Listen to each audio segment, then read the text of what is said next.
जब आपको खेल की समझ आ जाती है तो फिर आप घबराया नहीं करते।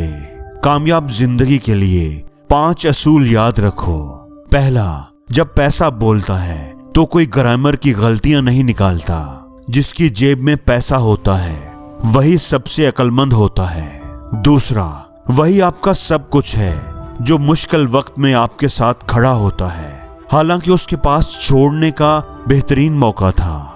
ऐसे लोगों को याद रखें और अपनी जिंदगी से दूर ना करें। तीसरा, कामयाबी इंसान को तन्हाई में मिलती है, जबकि नाकामी उसे सबके सामने शर्मिंदा करती है।